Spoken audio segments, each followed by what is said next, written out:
नमस्कार जीके के प्रेमियों, ऑल स्टूडेंट को दर्पण क्लासेज करौली की ओर से प्यार भरा नमस्कार। आज वसंत पंचमी के इस पावन अवसर पर सभी को हमारे इस दर्पण क्लासेज प्लेटफॉर्म की ओर से हार्दिक अभिनंदन, स्वागत है दोस्तों। तो जैसा कि विदित है, हम राजस्थान जीके में कला संस्कृति वाली सीरीज चला रहे हैं। कला संस्कृति में जातीय नृत्यों में भीलों के नृत्य हमें पढ़ने हैं। भीलों के नृत्य जो अंतिम जातीय नृत्यों की ये श्रृंखला होगी। जातीय नृत्यों में भीलों के नृत्य आप आज पढ़ेंगे। भील जनजाति में कौन कौन से नृत्य किए जाते हैं और उन नृत्यों को लेकर के किस प्रकार के सवाल हमारी एग्जाम में पूछे जाते हैं। तो आइए दोस्तों जानते हैं भीलों के नृत्यों के विषय में। देखें, भील जनजाति में कौन कौन से नृत्य किए जाते हैं। तो आज आप पढ़ेंगे भील जनजाति के प्रमुख क्या नृत्य। देखिएगा दोस्तों, जैसे ही आपने ये पढ़ना प्रारंभ किया था तो प्रारंभ में यानी जब वर्गीकरण किया तो उस वर्गीकरण में आपने जातीय नृत्यों को पार्ट टू पार्ट ट्रिक के हिसाब से वर्गीकृत किया था और उन्हीं को हम ले रहे हैं आगे। तो यह है भील जनजाति के नृत्य, यानी हम पढ़ने वाले हैं क्या, भील जनजाति के नृत्य। देखिए, भील जन जाति। दोस्तों, भील जनजाति राजस्थान में सबसे प्राचीन जनजाति मानी जाती है और मीना जनजाति के बाद भील जनजाति का स्थान आता है। तो ये राजस्थान की सबसे पहली बात तो भील जो जनजाति है वो राज्य में, याद रखें चीज को, राज्य की सबसे प्राचीन जनजाति है। राज्य की सबसे कैसी प्राचीन, यानी राजस्थान में सबसे प्राचीन जनजाति मानी जाती है कौन सी। तो जवाब होगा भील जनजाति। भील जनजाति को राज्य में सबसे प्राचीन जनजाति माना जाता है। आगे देखें, भील जो जनजाति है यानी भील, ये जो शब्द है दोस्तों ये बना है किससे, बील शब्द से बना है।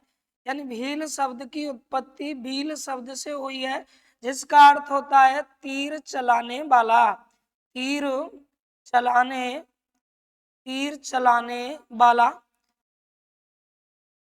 चलाने वाला। क्योंकि हम भीलों के नृत्यों के विषय में पढ़ रहे हैं तो हमें भील जनजाति के रेफरेंस में कुछ जानकारियां होनी चाहिए। बाकी तो आप कला संस्कृति में आगे जनजातियों वाला चैप्टर चलेगा, उसमें हम डिटेल से इसे पढ़ने वाले हैं। तो भील सबसे वही है जिसका अर्थ है तीर चलाने वाला। आगे कर्नल जेम्स टॉड जो राजस्थान के इतिहास के पिता हैं, जेम्स टॉड ने, याद रखें, इस जनजाति को, भील जनजाति को या भीलों को क्या कहा है। तो कर्नल जेम्स टॉड ने भीलों को बनपुत्र कहा है। भीलों को क्या कहा है, बनपुत्र कहा है। बाकी तो भीलों के विषय में बहुत सारी बातें हैं, पर इतना थोड़ा सा आप याद रखेंगे कि कर्नल जेम्स टॉड ने भीलों को क्या कहा है, बनपुत्र कहा है। ये तीर चलाने वाला इसका क्या होता है, अर्थ होता है। तो देखें, भील जनजाति में कौन कौन से प्रमुख नृत्य हैं, उन प्रमुख नृत्यों की हम करते हैं चर्चा, क्योंकि हमारा कंसेप्ट क्या है, नृत्य, प्रमुख नृत्य। तो दोस्तों, भील जनजाति के प्रमुख नृत्यों के लिए हमने ट्रिक ली थी कौन सी, कि शिकार हाथी ने गौ सुरंग में झूला युद्ध किया। ये ट्रिक हमने आगे पढ़ी थी। जिन्होंने इससे पहले वाली वीडियो नहीं देखी है वो बिल्कुल पहली वीडियो से लिखना प्रारंभ कर दें, नोट्स बनाना प्रारंभ कर दें। प्रारंभ से ही आपके बीच में दर्पण क्लासेज करौली ये यूट्यूब चैनल निशुल्क क्लासें लेके आया है, ताकि आप अच्छे से बिना पैसा खर्च किए घर बैठे हुए बिना समय गवाए हुए तैयारी कर सकें।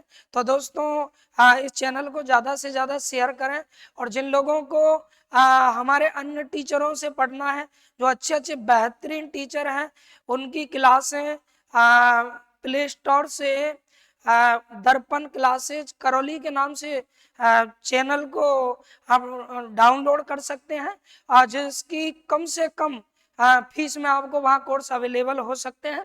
तो देखिएगा, ये प्रमुख जो नृत्य भीलों के हैं उसके लिए हम पढ़ रहे थे क्या, शिकार, शिकार, शिकार हाथी ने, यहाँ आपको शिकारी नहीं कहना, हाथी कैसा था, शिकार हाथी था, यानी शिकार करने वाला हाथी। शिकार हाथी ने क्या किया सर, इसने शिकार हाथी ने गऊ सुरंग में, गऊ सुरंग में, ये हमने लगाई थी ये ट्रिक दोस्तों। शिकार हाथी ने गऊ सुरंग में झूला युद्ध किया। कैसा युद्ध किया, झूला युद्ध किया। हाँ, झूला यानी इधर उधर फेंकने वाला, झूलने वाला, युद्ध किया, युद्ध किया। इस तरह से ये ट्रिक हमें याद रखनी है, शिकार हाथी ने गऊ सुरंग में झूला युद्ध किया। तो देखिए ये आप लोग याद रखेंगे तो आराम से हम भील जनजाति के नृत्यों को बता सकते हैं। अब भील जनजाति में कौन कौन से नृत्य किए जाते हैं, तो एक एक नृत्य के विषय में करते हैं चर्चा। ये सबसे पहले लेते हैं दोस्तों नंबर 1, और यहाँ होगा शिकार। शिकार, शिकार से ये नृत्य हमारा बनने वाला है शिकार नृत्य। शिकार नृत्य, शिकार नृत्य किया जाता है भील जनजाति में है, लेकिन यहाँ याद रखना है शिकार नृत्य भील जनजाति में किया जाता है, जबकि शिकारी नृत्य की हम बात करें, किसकी, शिकारी नृत्य की दोस्तों। शिकार नृत्य और शिकारी नृत्य याद रखें, दोनों में अंतर है। शिकारी नृत्य की अगर बात की जाए तो ये शिकारी नृत्य याद रखें सहरिया जनजाति का नृत्य है, तो यहाँ गलती ना करें, ये सहरिया जनजाति का क्या है, नृत्य है। एक शिकार नृत्य होता है और एक नृत्य होता है अपना कौन सा, शिकारी नृत्य। शिकारी नृत्य सहरिया जनजाति में किया जाता है और शिकार नृत्य किया जाता है भील जनजाति में। तो ये बात क्लियर हो गई। आगे बढ़ते हैं। हाथी, हाथी से क्या बनने वाला है दोस्तों, हाथी से बनने वाला है हाथी मना नृत्य। हाथी मना नृत्य, हाथी मना नृत्य, इस तरह हम बनाएंगे हाथी से। इसके बाद में तीसरा देखेंगे, तीसरा पॉइंट ने। ने से कौन सा नृत्य बनने वाला है, तो ने से हो गया अपना नेजा नृत्य। नेजा नृत्य, इस तरह से ये भीलों का नृत्य हो गया नेजा नृत्य। और आगे नेक्स्ट हम देखेंगे नेजा भीलों के अलावा मीनाओं द्वारा भी किया जाता है, जो आगे हम डिटेल से पढ़ेंगे। गऊ, गऊ हो गया मित्रों, ये शिकार हो गया, हाथी हो गया, ने हो गया, गऊ। अब गऊ से देखें क्या बनने वाला, गौरी नृत्य। गौरी, गऊ से गौरी नृत्य, ये माँ पार्वती को समर्पित। उसके बाद में नेक्स्ट हम जानेंगे आगे सु, सु हो गया, और सु से नृत्य बनने वाला है सूकर का, सूकर का मुखोटा नृत्य। सूकर का क्या, मुखोटा, सूकर का मुखोटा नृत्य। इस तरह से ये एक नृत्य हो गया। उसके बाद में सु से आगे फिर ये सु हुआ, रे से क्या बनने वाला है देखें, तो रे से दोस्तों अपना नृत्य जो कि बहुत इंपॉर्टेंट नृत्य है, और ये होगा रे से कौन सा, रमणी नृत्य। हाँ, रमणी नृत्य भी इनका एक ठीक ही नृत्य है। उसके बाद में बैरी, बैरी, बैरी इंपॉर्टेंट, यहाँ स्टार लगा लीजिए मित्रों। आगे गे, गे से नृत्य बनने वाला है गबरी नृत्य। कौन सा नृत्य, गबरी नृत्य। गबरी नृत्य जिसको आप डिटेल से पढ़ने वाले हैं आगे, तो कैसे बनेगा गबरी। यहाँ शिकार से शिकार नृत्य, हाथी से हाथी नृत्य, ने से बन गया नेजा नृत्य, गौ से बना कौन सा गौरी नृत्य, सु से हुआ शुकर का मुखौटा, रे से रमणी नृत्य और गै से क्या गबरी। इसके बाद में 8वें नंबर पर आइए दोस्तों, ये में याद रखें क्या में, इसे आप कर सकते हैं क्या साइलेंट। तो झू की बात करें, झू से बनेगा झूमरा, झू से नृत्य बनने वाला है कौन सा झूमरा, झूमरा ये हो गया। इसी झूमरा को याद रखिए घूमरा नृत्य के नाम से भी जाना जाता है, घूमरा नृत्य, झूमरा बोले घूमरा बोले बात एक ही है। 9वें नंबर पे आइए दोस्तों, युद्ध, आगे क्या है युद्ध, और युद्ध से ये नृत्य बनने वाला है युद्ध नृत्य, यह हो गया अपना क्या युद्ध नृत्य। तो देखिए इस तरह से आप ट्रिक से याद रख सकते हैं। जितने भी नृत्य हैं सभी को मैं आपको ट्रिक बना करके ला रहा हूँ और ट्रिकों के माध्यम से सिखाने की कोशिश कर रहा हूँ। अच्छे से सीखिएगा और आगे बढ़ते जाइएगा। तो शिकार हाथी ने गऊ सुरंग में झूला युद्ध किया, इस तरह से ये भील जनजाति के प्रमुख नृत्य हैं। इनके अलावा कुछ अन्य भी नृत्य हैं जैसे सांद नृत्य, गोसाई नृत्य, पालीनोच नृत्य, जिनकी करेंगे बाद में चर्चा। तो ये भील जनजाति के नृत्य। अब इन नृत्यों को लेकर के क्या क्या सवाल बनते हैं, अंदर से कौन कौन से सवाल पूछे जा सकते हैं, आइए उनकी करते हैं चर्चा। तो देखिए सबसे पहले हम बात करेंगे कौन सा शिकार नृत्य। दोस्तों ये शिकार नृत्य जो आप देख रहे हैं शिकार नृत्य, इस नृत्य को भील जनजाति में शिकार का दृश्य दिखाते हुए किया जाता है, शिकार का दृश्य दिखाते हुए करते हैं। यानी भील जनजाति में भीलों में एक व्यक्ति जो शिकारी का वेश बनाता है और अपने हाथ में लेता है क्या तीर कमान। बाकी के अन्य जो भील होते हैं, अन्य जो भील होते हैं वो शिकार बनते हैं, शिकार, और शिकार बन के जमीन पे इस तरह दौड़ते हैं। तो जो शिकारी होता है वो शिकार बनने वाले भीलों को तीर कमान से वार करता है और वो जैसे ही तीर लगता है जमीन पर लुढ़क जाते हैं, गिर जाते हैं, और गिरने के बाद में फिर ये प्रारंभ किया जाता है कौन सा शिकार नृत्य। तो इस तरह से ये शिकार नृत्य होता है, याद रखना है। हाथी मना इंपॉर्टेंट है दोस्तों, हाथी मना याद रखें। हाथी मना नृत्य भीलों में, हाथी मना नृत्य भीलों में पुरुष प्रधान नृत्य। कैसा नृत्य है, पुरुष प्रधान नृत्य। सबसे पहली बात ये भीलों में पुरुष प्रधान नृत्य है। पुरुषों के द्वारा हाथ में क्या लेकर के किया जाता है, हाथ में तलवार लेकर के किया जाता है दोस्तों, क्या तलवार, हाथ में तलवार लेते हैं और जमीन पे बैठ करके पुरुष जमीन पे बैठ करके इस नृत्य को करते हैं कौन सा हाथी मना नृत्य। तो ये आपको याद रखना है, पुरुष प्रधान है, जमीन पर बैठ करके और हाथों में तलवार लेकर के इस नृत्य को किया जाता है। नेजा नृत्य देखो बहुत इंपॉर्टेंट है, भीलों के अलावा नेजा नृत्य और कहाँ कहाँ किया जाता है, भीलों के अलावा और कौन कौन सी जनजातियों में किया जाता है। तो भीलों के अलावा ये जो नेजा नृत्य आप देख रहे हैं ये मीना जनजाति में भी किया जाता है। यह है इधर, इसको समझ लेते हैं अलग से नेजा नृत्य। तो दोस्तों नेजा जो नृत्य याद रखिएगा ये एक दर्शनीय खेल नृत्य है। सबसे पहला सवाल, नेजा नृत्य एक दर्शनीय कैसा नृत्य है, खेल नृत्य है, दर्शनीय खेल नृत्य की श्रेणी में इसे रखा गया है। नेजा नृत्य एक कैसा नृत्य हो गया, दर्शनीय खेल नृत्य है। इस नृत्य को किस तरह किया जाता है, ये जमीन में एक पोल गाड़ा जाता है, पोल या फिर किसी जैसे खजूर जैसे पेड़ को जो है इसमें काम में लेते हैं। कोई खजूर का लंबा पेड़ है या फिर पोल गड़ा हुआ है या गाड़ लिया जाता है और उस खजूर के पेड़ या पोल पर ऊपर नारियल टांगा जाता है। नारियल टांगने के बाद में वह महिलाएं इकट्ठी होती हैं, पुरुष भी आते हैं और पुरुष उस पेड़ पर चढ़ करके उस नारियल को उतारने की इस तरह कोशिश करते हैं, जबकि महिलाएं उन्हें रोकने की कोशिश करती हैं। तो एक तरह से ये खेल है।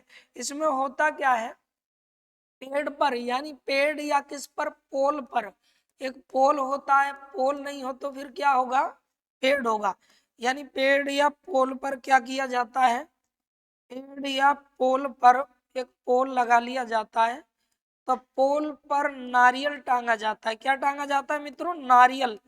और नारियल टांगा जाता है, फिर इस नारियल को पुरुष क्या करते हैं? पुरुष पुरुष इस नारियल को उतारते हैं। क्या करते हैं दोस्तों? पुरुष इस नारियल को उतारते हैं, जबकि महिलाएं इनको क्या करती हैं? रोकती हैं। महिलाओं का यहाँ काम क्या रहता है? महिलाओं का काम है उन्हें नारियल उतारने से रोकना। यानी नेजा एक दर्शनीय खेल नृत्य है। ये नेजा जो नृत्य है, याद रखिएगा, दर्शनीय खेल नृत्य है।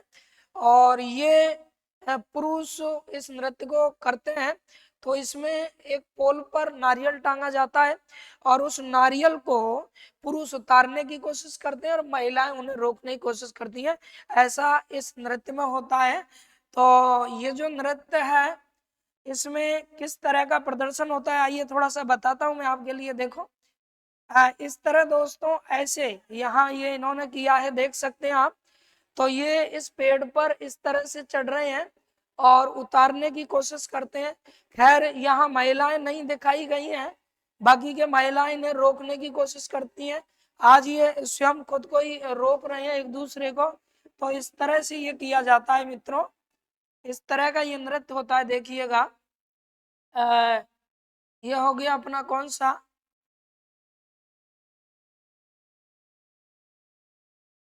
ये नेजा नृत्य के विषय में आपने जाना था। नेजा नृत्य भीलों के अलावा मीना जनजाति में भी किया जाता है। ये एक दर्शनीय नृत्य दोस्तों। आगे देखते हैं। नेजा के बाद में एक हमारा नृत्य हो गया कौन सा? गौरी। गौरी नृत्य हो गया साथियों। गौरी नृत्य जो है, याद रखें, ये गौरी, आप नाम से ही पता लग रहा होगा आपको, गौरी, माँ पार्वती को गौरी कहा जाता है। माँ पार्वती को गौरी कहा जाता है। और माँ पार्वती के पीहर जाने की कहानी जुड़ी है साथियों। पीहर जाने की, है ना, कितना बढ़िया नृत्य है। माँ पार्वती के कहाँ जाने की? पीहर जाने की। पार्वती पार्वती के पीहर पीहर जाने की क्या है दोस्तों? कहानी। ये माँ पार्वती के पियर जाने की कहानी जुड़ी है किस नृत्य से? गौरी नृत्य से। यह है मित्रों कौन सा? गौरी नृत्य। गौ से बना गौरी और माँ पार्वती के पीहर जाने की, पार्वती के पीहर जाने की कहानी से जुड़ी है। आगे देखिएगा, सू से हो गया सूकर का मुखौटा। आजकल दोस्तों सूकर का मुखौटा, ये नृत्य लगभग लुप्त हो गया है। यानी इसे आजकल नहीं किया जाता है, या किया भी जाता है तो बहुत कम देखने को मिलता है। इसमें होता क्या है? एक सुअर जो होता है, सुअर, उसका मुखौटा यानी सुअर जैसा एक चेहरा लगाया जाता है। और ऐसा चेहरा लगा करके लोग शिकार बनते हैं और कुछ उन शिकार को करते हैं। तो ये भी एक खेल नृत्य है एक तरह से। क्या है? ये नाटक नृत्य है। यानी मैं कह सकता हूँ ये क्या है? एक तरह से नाटकीय नृत्य है या नाटक नृत्य है। ये नाटक नृत्य है। तो वर्तमान समय में ये सूकर का मुखौटा लगभग क्या हो गया है? समाप्त हो गया है। रमनी, रमनी बहुत इंपॉर्टेंट है दोस्तों। रमनी याद रखें, भील जनजाति में महिलाओं द्वारा, किनके द्वारा? महिलाओं द्वारा। महिला क्या करती हैं? किसी लड़की की शादी के अवसर पर, शादी के अवसर पर मंडप के सामने आगे पीछे चलती हुई, इस तरह थोड़ा आगे चलती हैं फिर थोड़ा पीछे चलती हैं, तो इस नृत्य को करती हैं। तो महिला विवाह के अवसर पर, किस अवसर पर? विवाह के, महिलाएं विवाह के अवसर पर, विवाह के अवसर पर यह नृत्य करती हैं। याद रखें, इंपॉर्टेंट है, रमणी नृत्य। महिलाओं द्वारा विवाह के अवसर पर यह नृत्य किया जाता है, भीलों में रमणी नृत्य। एक और भीलों में पाली नोच नृत्य होता है दोस्तों। वांसवाड़ा क्षेत्र का प्रसिद्ध कौन सा? पाली नोच। यहाँ मैं आपको बताऊंगा, ये भी भीलों का नृत्य है। पाली नोच विवाह अवसर पर, ये पाली नोच, ये भी भीलों का नृत्य होता है। पाली नोच। भीलों का एक और नृत्य सांध नृत्य होता है दोस्तों। सांध नृत्य याद रखें, ये आध्यात्मिक अवसरों पर किया जाता है। किन अवसरों पर?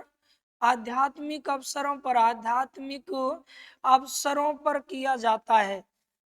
आध्यात्मिक अवसरों पर ये सांध नृत्य, ये भी भीलों में होता है। उसके अलावा ये हो गया अपना गबरी नृत्य। दोस्तों यह है कौन सा? गबरी। वेरी वेरी इंपॉर्टेंट है, मोस्ट लगा सकते हैं आप इसको, कई परीक्षाओं में पूछा गया गबरी नृत्य। तो गबरी नृत्य को मैं आपको अच्छे से डिटेल से पढ़ाने वाला हूं दोस्तों, गबरी नृत्य। तो अगली इसमें लेते हैं पेज में कौन सा? गबरी नृत्य। आइए जानते हैं गबरी नृत्य के विषय में।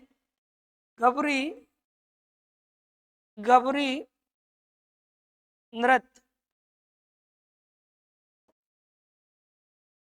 गबरी नृत्य। देखिए गबरी जो नृत्य है दोस्तों, ये भीलों का लंबे समय तक चलने वाला नृत्य है। एक गैर नृत्य भीलों में होता है जो मारवाड़ मेवाड़ का है, 15 दिन तक चलता है। और गबरी 40 दिन तक चलने वाला है। कितना? 40 दिन तक।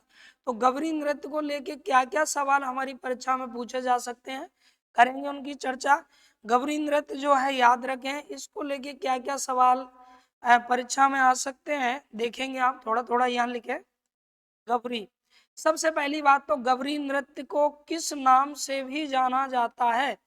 तो दोस्तों गबरी जो नृत्य है याद रखें, गबरी पार्वती को बोलते हैं, और माँ पार्वती को ही राई कहा जाता है, इसीलिए गबरी नृत्य को राई नृत्य के नाम से भी जाना जाता है। गबरी नृत्य को ही हम क्या कहते हैं? राई नृत्य के नाम से जानते हैं। गबरी नृत्य जो है ये याद रखना, गबरी नृत्य जो है श्रावण, किसके बाद में दोस्तों? श्रावण मास की पूर्णिमा यानी रक्षाबंधन, जिसे हम कहते हैं मास श्रावण मास की पूर्णिमा। श्रावण मास की पूर्णिमा के नेक्स्ट अगले दिन से ये प्रारंभ होता है, पूर्णिमा के बाद इसे प्रारंभ किया जाता है। और दोस्तों ये कितने दिन तक चलता है? 40 दिन तक। 40 दिन तक, 40 दिन तक चलने वाला ये नृत्य, बहुत इंपॉर्टेंट सवाल है। 40 दिन तक। तो ऐसे पूछा गया एग्जाम में कि भीलों में ऐसा कौन सा नृत्य है जो 40 दिन तक चलता है? तो वो है मित्रों कौन सा? गबरी नृत्य। गबरी जो नृत्य है याद रखें, इसे नाटक की भांति किया जाता है, यानी गबरी एक नृत्य भी है और नाट्य भी है, इसीलिए याद रखना गबरी नृत्य है और ये नाटक भी है। तो गबरी को किस नाम से भी जानेंगे? गबरी नृत्य, गबरी नृत्य नाटिका इसे कह सकते हैं दोस्तों। गबरी नृत्य नाटिका, इस नाम से हम इसे पुकारेंगे। गबरी एक नृत्य नाटिका होगी क्योंकि इसमें नाटक का प्रदर्शन होता है। नेक्स्ट देखेंगे आप, अगला देखें। ये जो गबरी नृत्य है इसमें जो शिव का पात्र होता है दोस्तों, क्योंकि गबरी नृत्य में शिव और पार्वती का प्रसंग आता है, भस्मासुर की कथा से जुड़ा है।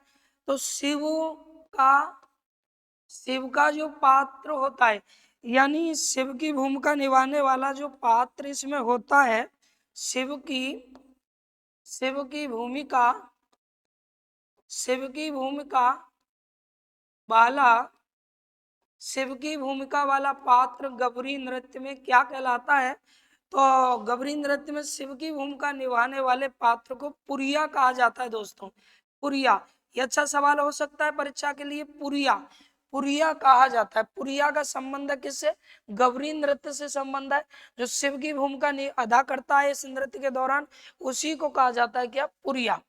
हाँ, बाकी के जो याद रखें अन्य जो पात्र होते हैं, कैसे पात्र? अन्य पात्र जो होते हैं इसमें, अन्य पात्र, उन पात्रों को क्या कहा जाता है? तो अन्य पात्रों को दोस्तों कहा जाता है क्या? खेल्य। अन्य पात्रों को खेल्य कहा जाता है। इस नृत्य के दौरान जो सूत्रधार का काम करता है, सूत्रधार जो होता है उसे क्या कहा जाता है? सूत्रधार, याद रखिएगा। कौन? सूत्रधार, बताएंगे आप? सूत्रधार। दोस्तों सूत्रधार जो इस नृत्य में होता है, गबरी नृत्य का सूत्रधार क्या कहलाता है? सूत्रधार को कहते हैं कुटकुडिया। कुटकुडिया, ये सूत्रधार कहलाता है। यानी गबरी नृत्य का सूत्रधार क्या कहलाता है? कुटकुडिया कहलाता है। कुटकुडिया। आगे जानते हैं, देखिएगा। और इस नृत्य के दौरान क्या क्या होता है? गौरी नृत्य के दौरान और क्या क्या होता है, तो इसका सूत्रधार कुटकुटिया कहलाता है। इसके बाद में नेक्स्ट बिंदु को समझते हैं। इसमें जो लोक भाषा में, गौरी नृत्य में लोक भाषा में जो गीत गाने वाला होता है, लोक भाषा में गीत गाने, गौरी नृत्य में लोक भाषा में गीत गाने वाले को क्या कहा जाता है, गीत गाने वाला जो बंदा होता है उसे क्या कहा जाता है सर, उसे कहा जाता है मित्रों झामट्या। क्या कहा जाता है, झामट्या। देखो कुछ अलग ही नाम है ये, झामट्या, इस नाम से उसे जानते हैं, झामट्या। कुटकुड़िया, झामट्या, कुटकुड़िया सूत्रधार होता है, और ये जो झामट्या पढ़ रहे हैं, झामट्या, ये लोक भाषा में किसको, गीत को गाने वाला होता है। लेकिन एक इसी का दोहरान भी करता है दोस्तों, दोहरान, इसका दोहरान करने वाला जो क्या करता है, दोहरान, दोहरान जो करता है, दोहरान करने वाला इसे किस नाम से जाना जाता है, तो एक जो इसका करता है क्या, दोहरान करता है, इसे खटकटिया कहा जाता है, यानी खटकटिया। याद रखें दोस्तों, अलग ही ये नाम इनके हैं। अब आप लोगों से पूछा जाएगा कि झामट्या, खटखटिया, कुड़कुड़िया का संबंध किससे है, तो आप जवाब देंगे भीलों के गौरी नृत्य से है साथियों। यानी झामट्या, खटखटिया और कुड़कुड़िया। इस नृत्य में एक और विशेषता रहती है, सुनिएगा। इस नृत्य में एक बलावन परंपरा चलती है दोस्तों, बलावन। गुरुजी बलावन क्या होता है, बलावन, जैसे ही नृत्य समाप्त होता है तो नृत्य की समाप्ति पर काले रंग की हाथी की क्या लाते हैं, मूर्ति लाते हैं, और शिव पार्वती की मूर्ति को लेते हैं और इन्हें कहीं पर विसर्जित कर दिया जाता है। इसी परंपरा को क्या कहते हैं, बलावन। यानी नृत्य के कौन से दिन, अंतिम दिन, नृत्य के अंतिम दिन हाथी की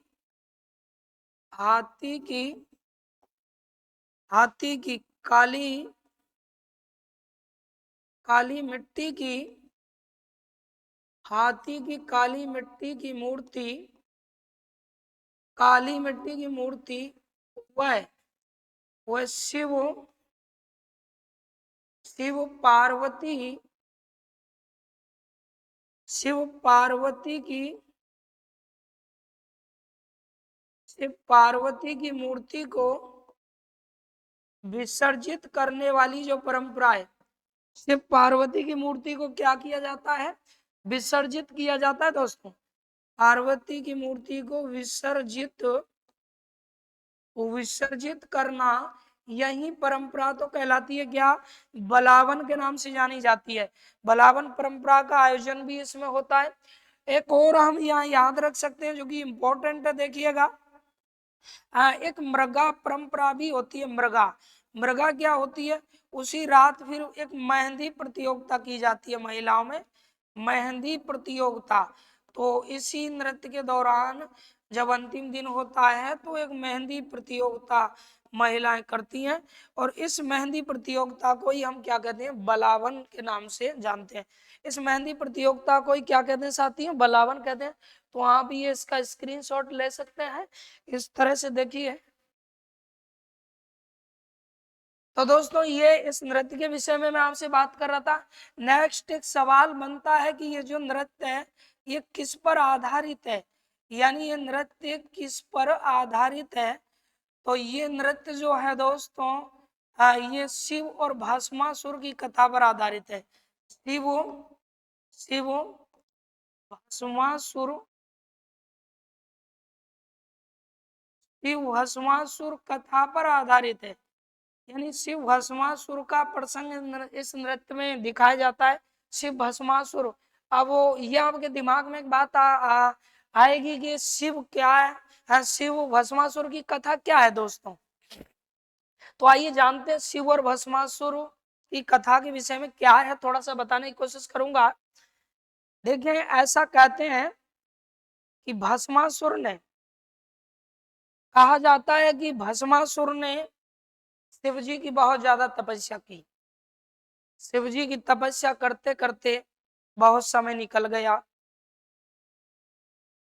जिस जगह ये तपस्या के लिए बैठे थे, इनके बदन पर मिट्टी चढ़ गई, दीमक चढ़ गया।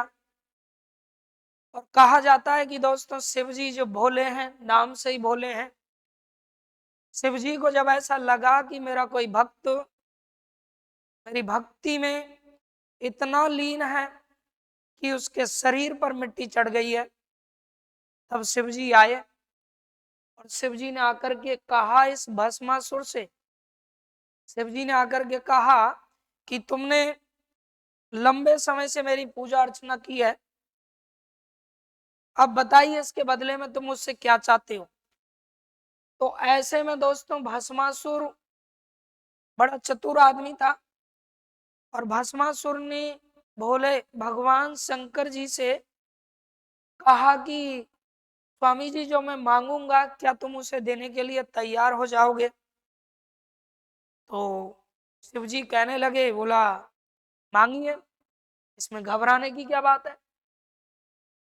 तो भस्मासुर ने कहा कि कोई बड़ी चीज नहीं चाहिए, बस मुझे तो एक वरदान दे दीजिए,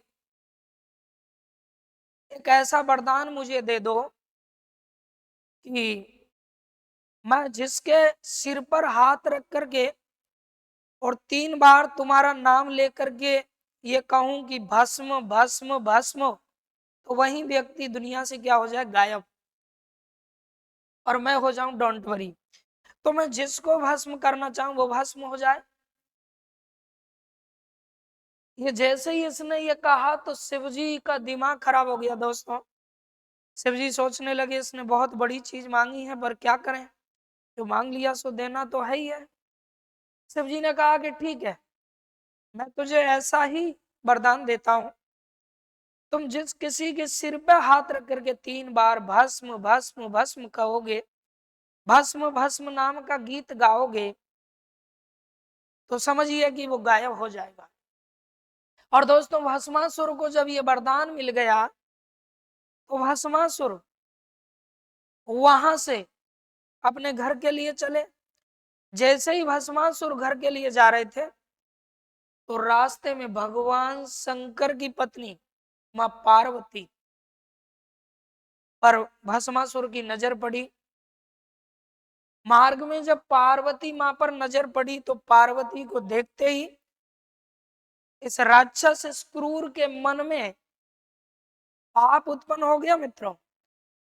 और इस भस्मासुर ने मां पार्वती की सुंदरता को देख के, मां पार्वती के सौंदर्य को देख करके अपने मन में एक पाप का घर बनाया और सोचने लगा कि इतनी सुंदर शिव की पत्नी है, एक वो शिव जो गले में बिच्छुओं की सर्पों की माला डाल के रहता है, ऐसी सुंदर पत्नी के लिए तो मुझ जैसा भस्मासुर जैसा पति होना चाहिए था। मैं इसे अपनी पत्नी बनाऊंगा। यानी विचार गलत हो गए किसके, भस्मासुर के। भगवान शंकर की पत्नी के प्रति आकर्षित हुआ, कामदेव हावी हो गए और उनके पास भगवान शिव की पत्नी के जो है पास ना जा करके और विचार करने लगा कि मुझे क्या करना चाहिए।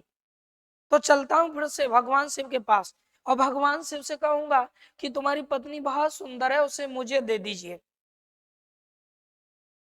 दिमाग में बात आई कि भगवान शिव ये मुझे देंगे या नहीं, भगवान शिव मुझे क्यों देंगे, पर चलना तो चाहिए। अगर भगवान शिव मुझे नहीं देंगे तो शिव जी को भस्म कर देंगे, दिक्कत क्या है। और भगवान शिव के पास पहुंच गए। भगवान शिव ने कहा कि भाई अभी तो तुम गए हो, दिक्कत क्या है। तो कहा, बोला भोले जी तुमने मुझे वरदान में भस्म करने वाली शक्ति तो दे दी, पर अब एक चीज और मुझे दे दो। शिव जी कहने लगे, भाई ऐसी क्या चीज रह गई, और तूने जो तपस्या की उसके परिणाम स्वरूप मैंने तुझे दिया, अब लेने देने का मामला बचा ही कहाँ है।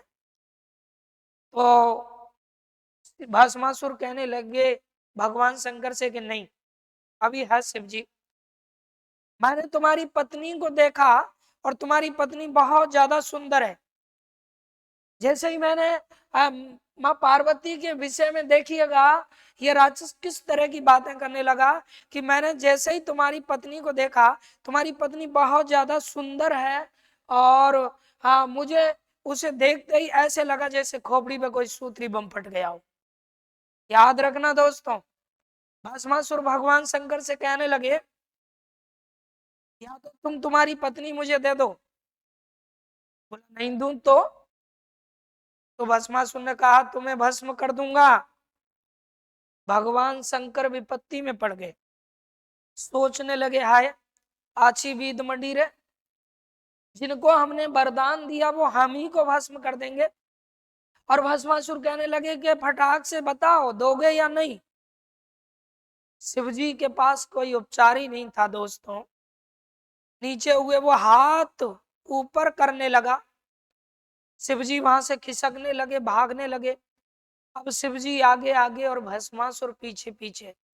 इस तरह से भगवान शंकर भाग रहे हैं और भस्मासुर उनका पीछा कर रहे हैं। बाहर दृश्य, भगवान के पीछे भक्त भाग रहा है, भगवान शिव भाग रहे हैं, भस्मासुर उनका पीछा कर रहा है। पर वो भक्त नहीं, एक दैत्य बन चुका था, क्रूर बन चुका था, राक्षसी प्रवृत्ति का हो चुका था, तो पीछे भागने लगा। भगवान शिव शंकर को लगा कि आज नहीं बचने वाले हैं। और याद रखना मेरे दोस्तों, ये भगवान शंकर भागते भागते थक चुके थे, तो इन्होंने हरि को, नारायण जी को याद किया कि नारायण आज प्राणों को बचाइए, नहीं तो भस्म होने वाले हैं। और हरि ने इनकी आराधना सुनी। भगवान नारायण जो हैं उन्होंने इनकी सहायता की, और भगवान नारायण ने एक मोहिनी रूप बनाया, पार्वती का सेम रूप बनाया, और वो रूप बना करके अलंकारों से सुसज्जित होकर के, और भगवान नारायण उस मोहिनी यानी पार्वती वाले रूप में, जैसे ही इनमें डिस्टेंस हुआ, शिवजी जो है एक झाड़ी के पास जा छिपे। भस्मासुर देखने लगे कि मेरी आंखों से कहाँ उजल हो गई, तो बीच में तुरंत आ जाते हैं कौन, नारायण, यानी पार्वती का रूप धारण करके, मोहिनी रूप धारण करके, और आकर के कहते हैं, बोला तुम मेरे पति के पीछे क्यों पड़ रहे हो। भस्मासुर कहते हैं कि तुम आ गई हो। बोला हाँ मैं आ गई। बोलो तुम्हारा ही तो इंतजार था, इतने हाँ इतने समय से तुम्हारे वजह से मैं इनका पीछा कर रहा था। हाँ आइए। तो माँ पार्वती का रूप धारण जो किया नारायण जी ने मोहिनी का, तो बड़ी चतुराई से कहा, बोला तुम्हें इतना मेहनत करने की जरूरत क्या है, और मैं आ चुकी हूँ, और बोलिए क्या दिक्कत है। तो भस्मासुर कहने लगा कि प्लीज थोड़ा पास तो आइए, प्लीज कम हियर, पास आइए। तो पास आकर के, और नारायण जी जो मोहिनी रूप में थे कहने लगे, बोला बोलिए तुम तो बहुत अच्छे हो, मुझे लगता है कि कोई योद्धा नजर आ रहे हो, और मैंने जब पहली बार तुम्हें देखा तो पहली बार में ही मुझे तो तुमसे इलू इलू हो गया। इस तरह से मोहिनी के रूप में चलने लगे नारायण जी, और तुम तो बहुत अच्छे हो, और शिव जी के पीछे क्यों पड़े हो, तुम्हारा उद्देश्य तो मैं हूं ना। बोला हाँ बस मैं यही तो चाह रहा था। और ये जो है मोहिनी, नारायण जो मोहिनी बन गए पार्वती, उन्होंने छल लिया किसको, भस्मासुर को। भस्मासुर इस मोहिनी पार्वती के इस प्रेम में इतने पागल हो गए दोस्तों कि यही सुध नहीं रहा कि ये असली पार्वती है या नहीं, यही नहीं पता रहा कि मुझे क्या करना चाहिए क्या नहीं। एक कठपुतली की तरह नाचने लगे, और वो मोहिनी, नारायण मोहिनी रूप में कहने लगे, बोला मैं तुम्हारी पत्नी तो बनूंगी पर एक शर्त होगी। तो कहने लगे, बोला बताओ ना, बताओ कौन सी तुम्हारी शर्त है, वो बोलो ना। तो कहने लगे हाँ मेरी शर्त है, कहने लगी वो मेरी शर्त है, तुम मुझे नृत्य करके दिखाओगे, क्योंकि मेरे जो भोले थे ना, वो भोले डांस करके दिखाते थे, नृत्य करके दिखा दे, तो मुझे डांस दिखाओगे ना। तो भस्मासुर कहने लगे कैसी बात करती हो तुम, नृत्य की बात करती हो, तुम जो कहेंगी हम सो ही करेंगे, लेकिन हमें सिर्फ और सिर्फ तुम चाहिए। तुम जो कहेंगी हम सो ही करेंगे, पर हमें सिर्फ और सिर्फ तुम चाहिए। तब भस्मासुर ने कहा कि बताओ क्या करना है। बोला नृत्य करो। हमारे शिव जी जो डांस करते थे, तो भस्मासुर ऐसे नृत्य करने लगे। तो मोहिनी नारायण कहने लगे, नारायण जो मोहिनी रूप धारण किए कहने लगे, बोला ना ना ना, ऐसे थोड़ी भगवान, हमारे शंकर ऐसे नाच किए, हाँ, कमर पे हाथ लगाए, ऐसे ठुमका लगाए। तो वो ऐसे ही करने लगा। वो भूल गया दोस्तों कि मुझे क्या वरदान मिला था, और इस तरह करने लगा। फिर वो नारायण जी कहने लगे, बोला ऐसे नहीं, एक हाथ यहाँ लगा के एक सिर पे रखो, सिर पे रखो और फिर नाच करो। और सिर पे हाथ रखा, फिर कहने लगे, बोला गाने तो गा ही नहीं रहे हो, गीत गाओ ना। हाँ गीत गाओ। बोला मुझे तो कोई गीत ही नहीं आता। बोला शंकर जी ने जो सिखाया वही गीत गा दो। हाँ बोला याद आया। और एक कमर पे लगाया अपना हाथ, दूसरा हाथ सिर पे लगाया, और ये भस्मासुर जो कामदेव के वश में था मित्रों, और वो कहने लगा कि भस्म भस्म भस्म। और ऐसा गीत जैसे ही गाया तो भस्मासुर क्या हो गए, भस्म हो गए। शिव जी निकल के आए कि आज तुम नहीं होते तो हम मर जाते। तो भगवान विष्णु जी कहने लगे कि हम तेरे बिन कहीं जी नहीं पाते, क्योंकि हमारी तुम्हारी तो जोड़ी है। तो दोस्तों याद रखें, ये शिव भस्मासुर की कथा पर गौरी नृत्य आधारित है, जो राजस्थान के मेवाड़ क्षेत्र में भीलों के द्वारा 40 दिनों तक इसका आयोजन होता है। और ये एक धार्मिक नृत्य की श्रेणी में आएगा दोस्तों। भीलों का एक कैसा नृत्य ये माना जाएगा, भीलों का धार्मिक नृत्य ये माना जाएगा, ये भी आप लोगों को याद रखना है। और आई स्त्री की तरफ नजर डालना, भस्मासुर को नहीं पता कि परनारी की स्थिति क्या होती है। परनारी की तरफ गलत सोच बनाना, भस्मासुर को नहीं पता कि इसका रिजल्ट क्या होता है। देखो मैं आपको बताता हूं, एक कवि ने कहा है साथियों, परनारी, जो बहुत काम आने वाली पंक्तियां आपके सामने है। एक कवि ने कहा है कि परनारी की प्रीत भूस की तपनी, और चाहे दियो कलेजा चीर होत ना अपनी। जैसे रंग कसुम की चादर वैसे ही रंग पराई तेरिया को, और हाल ही तो हंस के बोले हाल ही कर दे तुम तड़ा को। धोबी की नाद को का विग्रह, जब मैल छटे सब ही कपड़ा को। और ओसन प्यास भुजात न भगतो, ओसन प्यास भुजत न भगतो, नीर भरो अपने ही घड़ा को। इसलिए सबसे कहना चाहूंगा कि कभी भी अपने जीवन में किसी भी प्रकार से कामदेव को हावी नहीं होने दे, हमारे मार्ग में बाधा बन सकता है। पर नारी की प्रीत फूस की तपनी, चाहे दियो कलेजा चीर होत ना अपनी। जैसे रंग कसुम की चादर वैसे ही रंग पराई तिरिया को, हाल ही तो हंस के बोले हाल ही कर दे तुम तड़ा को। ये स्थिति होती है दोस्तों। और किसी कवि ने कहा है कि गर नहर समय पे ना आवे तो घर की नाली ही अच्छी, और बद कसूर वज चलन नार से अपनी गोपाली ही अच्छी, अपनी गोपाली ही अच्छी। इस तरह भी याद रखें कवियों ने कहा है। लेकिन भस्मासुर कब बदलने वाला था, नीच प्रवृत्ति का व्यक्ति था। जो नीच प्रवृत्ति के लोग होते हैं वो कभी बदलते नहीं है साथियों। नीच प्रवृत्ति के लोगों को चाहे कितना ही ज्ञान दो, वो कभी नहीं बदलते हैं, कभी नहीं बदलते हैं। बिल्ली रंग स्वभाव न बदले, कथा भागवत रोज करइयो।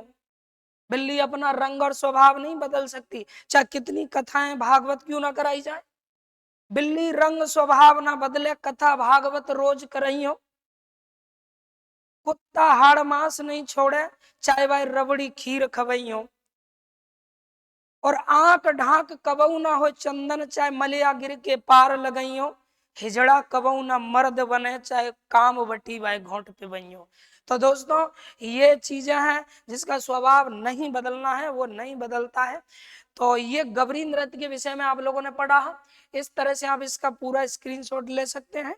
और फिर बढ़ते हैं आगे।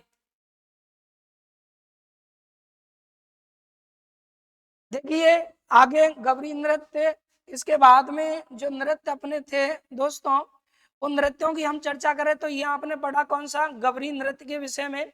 अब अगला नेक्स्ट लेते हैं झूमरा नृत्य, जिसे हम घूमरा नृत्य भी कहते हैं। याद रखें ये झूमरा या घूमरा ये महिला प्रधान नृत्य होता है। भीलों में कैसा, महिला प्रधान नृत्य होता है साथियों। और इस नृत्य को महिलाएं गोल गोल घूम करके करती हैं। इसी को हम भीलों का क्या कहते हैं, इस नृत्य को भीलों का घूमर कहा जाता है। इस नृत्य को याद रखें, भीलों का क्या कहा जाता है, घूमर के नाम से भी जाना जाता है। और इसके बाद में लास्ट जो आप पढ़ रहे हैं युद्ध नृत्य है। युद्ध नृत्य आजकल सरकार ने इस पर पाबंदी लगा दी है। इस नृत्य के दौरान भील हाथों में तलवार, हाथों में लाठियां, है ना, और भी अन्य लड़ाई के औजार हथियार लेकर के दो दलों के बीच में ये होता था। एक दल अगले दल पर हमला बोलता था और फिर ये नृत्य किया जाता था। और इसमें भील अपना रणघोष भी बोलते थे, कौन से, फायरे फायरे। तो ये युद्ध नृत्य जो है इसमें भील अपना क्या बोलते हैं, रणघोष बोलते थे दोस्तों। रणघोष, जो भीलों का रणघोष क्या है गुरुजी, फायरे। भीलों का रणघोष क्या है, फायरे फायरे। और भील इस नृत्य को करते थे। आजकल सरकार ने इसको क्या कर दिया है, बंद कर दिया है। आजकल सरकार ने इसको बंद कर दिया है। तो इस तरह भीलों के नृत्यों के विषय में आपने जाना था। इसके अलावा थोड़ा सा और मैं आपको बता दूं, देखिएगा हल्का सा यहाँ जानकारी लीजिए। एक गैर नृत्य भी होता है दोस्तों, गैर नृत्य, ये भी भीलों का नृत्य होता है, गैर नृत्य। गैर नृत्य जो कि मेवाड़, जो कि कहाँ पर, गैर नृत्य याद रखें मेवाड़, प्लस ये मैं कह सकता हूँ बाड़मेर, है ना, बाड़मेर क्षेत्र, इनमें ये नृत्य किया जाता है। ये नृत्य 15 दिन तक होता है। होली के अगले दिन से 15 दिन तक ये नृत्य किया जाता है, गैर नृत्य। इसके प्रमुख कलाकार कौन माने जाते हैं, तो गैर नृत्य के प्रमुख जो कलाकार माने जाते हैं वो माने जाते हैं दोस्तों कौन, भूरचंद। याद रखें भूरचंद को इस नृत्य का प्रमुख क्या माना गया है, कलाकार माना गया है। गैर नृत्य जो 15 दिन तक किया जाता है, ये गैर नृत्य ये होली के बाद में, किसके बाद में, होली के बाद 15 दिन तक होने वाला क्या है, नृत्य है, गैर नृत्य। तो ये भी आपको याद रखना है। तो इस तरह दोस्तों आपने जनजातियों में भील जनजाति के नृत्यों को पढ़ा, भील जनजाति के नृत्यों के विषय में पढ़ा। इसके बाद में जनजातीय नृत्य समाप्त हो चुके हैं और आगे हम व्यावसायिक नृत्यों की चर्चा करेंगे, क्योंकि नृत्यों की क्लास थोड़ा लंबी होगी। बहुत सारे नृत्य हैं, जीरो से बिल्कुल शिखर तक आपको मैं पहुंचाने की कोशिश करूंगा। और जुड़ जाइए, अपने मित्रों को जोड़ दीजिए दोस्तों। अगर आपको वाकई लगता है कि मेहनत की जा रही है और वाकई आपको लगता है कि कंटेंट हमें मिल रहा है, एक एक बात को बारीकी से समझाया जा रहा है, तो जुड़ जाइए आप पूरी तरह से हमारे साथ और बनाते रहिएगा नोट्स आपके बीच में। फिर इस कैला मैया के दरबार से ये शेर दूसरी वीडियो लेकर के आएगा। तब तक के लिए धन्यवाद, नमस्कार।